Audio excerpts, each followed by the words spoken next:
മികച്ച ഇനം ഏത്തവാഴത്തൈകൾ കർഷകരിലേക്ക് എത്തിക്കുന്നതിന്റെ ഭാഗമായി കോതമംഗലം ബ്ലോക്കിന്റെ കീഴിൽ പോത്താനിക്കാട് കൃഷിഭവന്റെ നേതൃത്വത്തിൽ വാഴത്തൈകൾ വിതരണം സംഘടിപ്പിച്ചു.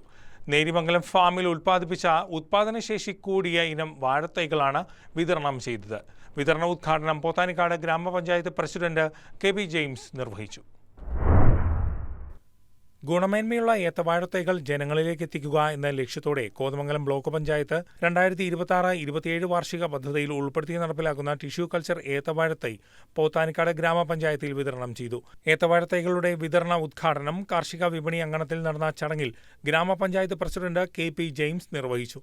ഗ്രാമപഞ്ചായത്ത് വൈസ് പ്രസിഡന്റ് ലൂസി സന്തോഷ് അധ്യക്ഷത വഹിച്ചു. കാർഷിക മേഖലയിൽ പൂർണ്ണമായും സ്വയം പര്യാപ്തത കൈവരിക്കാനും കർഷകർക്ക് കൃഷിയിൽ സജീവമാകാനുമുള്ള പദ്ധതികൾ ത്രിതല പഞ്ചായത്തുകളും കൃഷിഭവനുകളും കൂടി നടപ്പിലാക്കി വരികയാണ്. നേരിമംഗലം ജില്ലാ കൃഷിത്തോട്ടത്തിൽ ഉൽപ്പാദിപ്പിച്ച ഗുണമേന്മയുള്ള ഏത്തവാഴയുടെ ഉയർന്ന വിളവ് തരുന്ന തൈകളാണ് പദ്ധതിയിലൂടെ കർഷകരിലേക്ക് എത്തിക്കുന്നത്. ചടങ്ങിൽ വികസനകാര്യ standing committee chairman Anil Abraham, ആരോഗ്യ വിദ്യാഭ്യാസ standing committee chairperson Mercy Biju, ഗ്രാമപഞ്ചായത്ത് അംഗങ്ങളായ പ്രദീപ് കെ.സി, ജിജി അനീഷ്, ജിനേഷ് കെ പോൾ, വിൻസെന്റ് എബ്രഹാം, മിനി സണ്ണി, സാബു വർഗീസ്, സീന സജി, അലൻഷ്യ റോബി, കൃഷി ഓഫീസർ ബോസ് മത്തായി, കൃഷി അസിസ്റ്റന്റുമാരായ സുഹറ ടി.എം, ഷെറീന കെ.പി എന്നിവർ പ്രസംഗിച്ചു.